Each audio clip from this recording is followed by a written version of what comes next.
Hi, folks. I'm Father Joe Grimaldi. You can call me Joe, and I'd like to welcome you to my podcast. But now, here's our host and friend, Ken Calvert.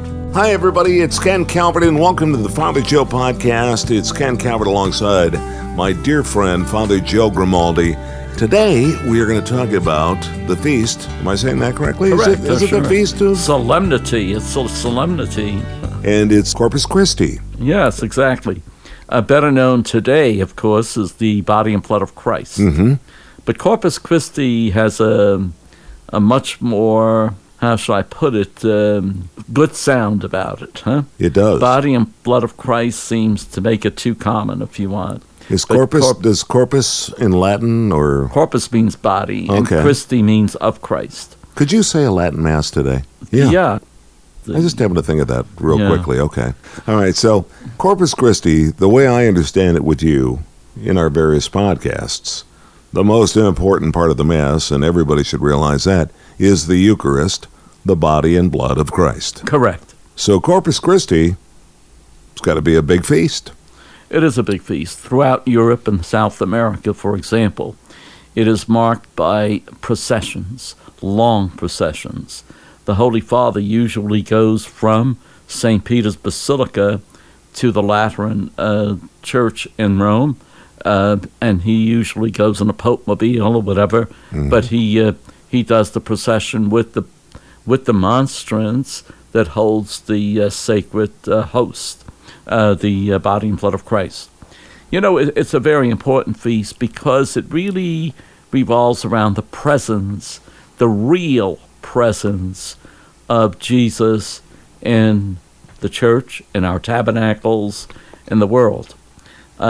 It goes back to the early days of Jerusalem and in the temple. Mm-hmm. In the temple, you had these altars, which were really more like butcher shops because there was blood and meat all over the place, because that's where they would take care of bulls and goats and whatever. And that's where they would sacrifice them for different reasons, and thanksgiving and praise, because of needs, because of petitions, and so on. And so it became like a butcher shop, if you want, because the altar was used, the altar of sacrifice was used. That really all leads up to the perfect sacrifice of Jesus Christ himself. And then you jump to the Last Supper. The Last Supper, when Jesus picked up the bread and showed it to his disciples, and he said, "This is my body." He didn't say, "This is a symbol of my body." He said, "This is my body." And then he said, with the cup, "This is my blood." Again, he didn't say it's symbolic. He said it is. As a matter of fact, later on, not later on, but beforehand, when Jesus was preaching in Capernaum, and you had a group of Jews in front of him, and he kept repeating, "Eat my flesh, drink my blood," the Jews could not accept that. And they says, "This is ridiculous. What is he talking about?" And so when they started to walk away, Jesus didn't say, "Hey, stop, come back. That's not what I mean. It's a symbol. It's just a symbol." So for us, when the priest consecrates the host and says, "This is my body given up for you and my blood," there's something that occurs called transubstantiation. We've talked about that, and that is the occasion when The actual moment when the bread and wine become the body and blood of Christ. And so for Catholics, we do not mess around with symbols. It's the reality of the situation, because there is a substantial change that takes place in that bread and wine. Now, there's many heresies that have been built up around that, but for Catholics, we remain steady on it, that it is the body and blood of Jesus Christ. Now, when we say it that way, it sounds so, how should I put it, almost hard to believe, but it's a mystery. We believe it as Well, Catholics. if you go back to what you were saying earlier about the Jews saying, what are you talking about here? Yeah, and Jesus did not say, hold on, it's not. It's a metaphor for, No. But he never did that. He never mitigated the situation never. by doing that. Why?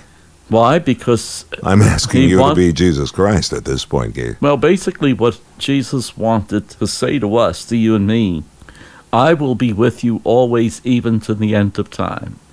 How could he do that except through the consecration at the Mass? And he will always be with us as long as there are priests to be able to consecrate the host. And so it's basically, we're speaking about a real presence here, not a symbol.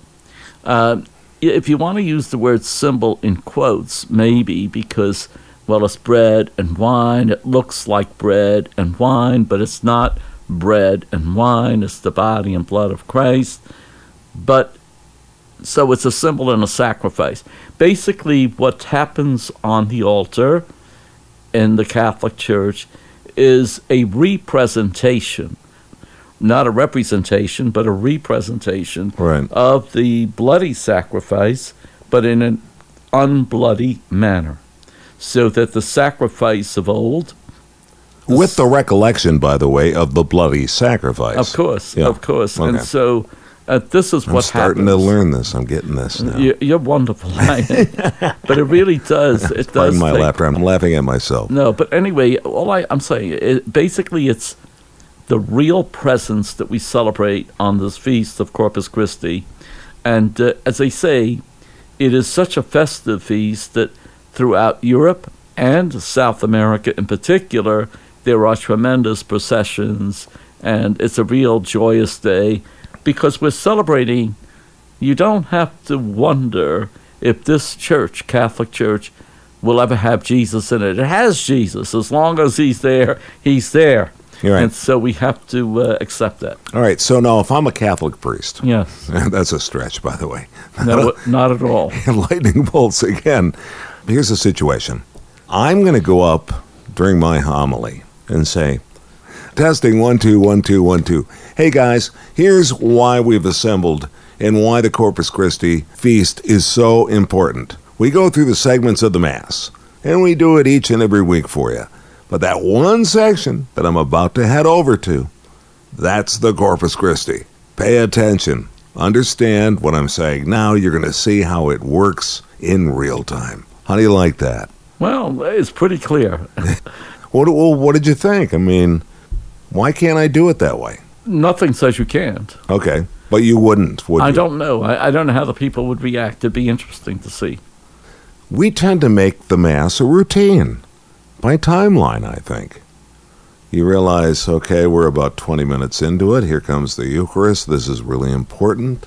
Okay, now we wrap this up. Now we're getting close to the end. Now we go out the doors. We talk to the Father. Well, what do you think, Ken? Suppose... Good, you're asking me a question. Go ahead, yeah. What do you think if once a year, yeah, or maybe once every 6 months, right, the priest would have what I call a teaching Mass? I think that'd be awesome. I think that would be huge. For example, the derivation of the washing of the hands. People have no idea. Why does the priest have to wash his hands? Well, it's lost meaning. You're nailing it now. Now, that's the whole idea of our podcast. But in the old days, the sacrifice with lambs and goats and bulls was messy. I know. So you had to wash your hands. A lot of people don't want to hear about that. That's why I think you took my idea and you ran with it, and I think that's brilliant. Is it being done anywhere? It is done on occasion. Okay. But we're speaking more on a regular basis, and it's not done everywhere. Yeah. That's a really good idea. You could do it at least once a year. 4 times a year. Well, okay. Seasonal. Seasonal, okay. Sure. It's just to wake people up and to let them know what we're doing and yes. why are we gathering, why are we singing, why are we, and so on. you're looking at me again. No, because that's what we call the teaching Mass. Well, that's what we're going to patent it, and we're going to do fine with that, and we're going to give all the money we make to charity. I love it. I love it. All right. So, kidding aside, I really think this is a nice idea, and I think you've come up with a great idea. So, let's continue our thought, the importance of Corpus Christi. Well, there's a couple of things I want to mention. The idea of the real presence, that's something that we can't just put off to the side. People forget. See, the tabernacle is really kept for what we used to call viaticum. When somebody is dying, there's always 2 or 3 hosts in the tabernacle, and if they want to receive a host, but nobody does that anymore, it's viaticum, which is the Latin word go with this, if you want, via and atticum, come with the body and blood of Christ. So basically, the real presence is something that has to be emphasized, I think, on this feast day, because that's what we are emphasizing. When the consecration takes place, that's the body and blood of Christ, and it stays with us.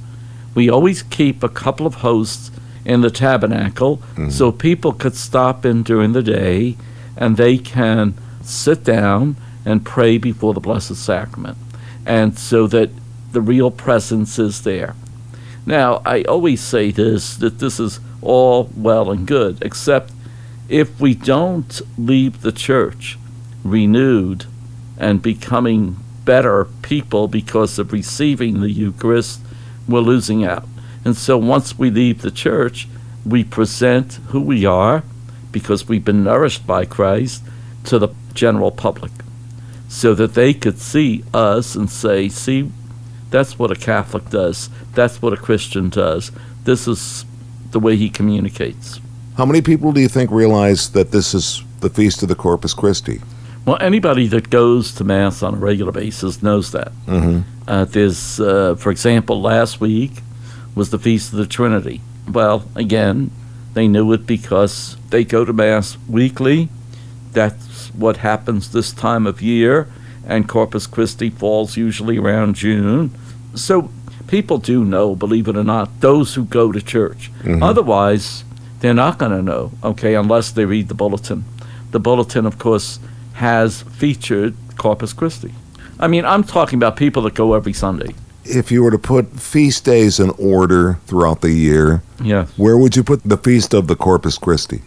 Probably in popularity, probably number 4 in popularity. Really? Well, because Christmas seems to get everybody's attention. Absolutely. You have the hymns, the carols, the bells, the trees, all of that. Then you have Easter. Then you have Easter. Now, Easter is the most important feast. I know. However, for some reason or other, popularity-wise, Christmas is Christmas. bigger. Then nobody realizes anything about, let me put it this way, the Trinity, huh? Yeah. That's a very important feast. I would have as well. thought so, yeah. However, people take it for granted. And the Corpus Christi, we're in the United States, so it doesn't have the same oomph to it as it would have in South America, as it would have. Now, people in South America have been preparing for Corpus Christi, or the people in Rome, in Italy, throughout Italy, have been preparing for, I think we once discussed the celebration of certain feasts in different countries. Yes. Different ethnic groups. Huh? Yes. So they know the feast. They may not go to church, but they know the feast. Like Corpus Christi is, boy, that's the day when you have the Blessed Sacraments processing through the streets of Rome, which is, people are standing reverently to the right and just like, wow, this is really happening. But it celebrates the real presence of Jesus Christ. It's got to be fun to be a priest saying Mass on Corpus Christi in Texas. Correct. Correct. I lived in Santa Cruz for a while. And in Santa Cruz, the main church of Santa Cruz is called Holy Cross. Now, I would love to ask the kids, and not only the kids, but adults, what does Santa Cruz mean? And they would say, well, I think it's just Oh, it's just the name of the city. It's called Santa Cruz. What is that big church that's right downtown? It's a very big church. It's different from the other churches. What is that called? Oh, you mean Holy Cross. Yes. Why do you think it's called Holy Cross? So, finally, they put two and two together. Santa Cruz, Holy Cross. Riddle solved. And I think if you were to ask the people in Corpus Christi, Texas, what does Corpus Christi mean, they would have no idea. So, I mean, and then you would have to explain to them Corpus Christi, body of Christ. You see what happens in California. To me, this has always been interesting because the missionaries founded all the cities. So you have San Antonio, Santa Rosa, you have San Francisco, you have Los Angeles, the Angels, and so on and so forth. So cities, they're really names of saints, and people don't know. They think it's the name of the city, and it sounds funny, but that's our city. Our city is called San Antonio or San Jose. That's where all the computer stuff is, right? You bet it is. So, I worked at a radio station in San Jose. Once again, you've solved and answered all of my questions, solved all of my riddles, and I thank you so much as always. I got to tell you something. Next week can't come fast enough for me. So thank you so very much. Ken, I want to thank you. I think this is great because of you. These are questions that I lay awake at night and think about. So selfishly, I ask you when we get together. And thank you for joining us, folks. Thank you all. I really appreciate it. This is Father Joe Grimaldi, and I look forward to seeing you next time on the Father Joe Podcast. If you have a question or a comment for the Father Joe Podcast, send it to fatherjoepodcast@gmail.com. That's fatherjoepodcast@gmail.com. Follow Father Joe on Twitter @FatherJoePodcast. The Twitter address again is @FatherJoePodcast. Please subscribe to the Father Joe Podcast on iTunes, Spotify, Stitcher, TuneIn, and soon on iHeartRadio. We also ask that you rate the podcast and feel free to leave a comment. And finally, if you have a friend that you think might enjoy the podcast, please pass it along. Thanks again for listening, everybody, and see you next time.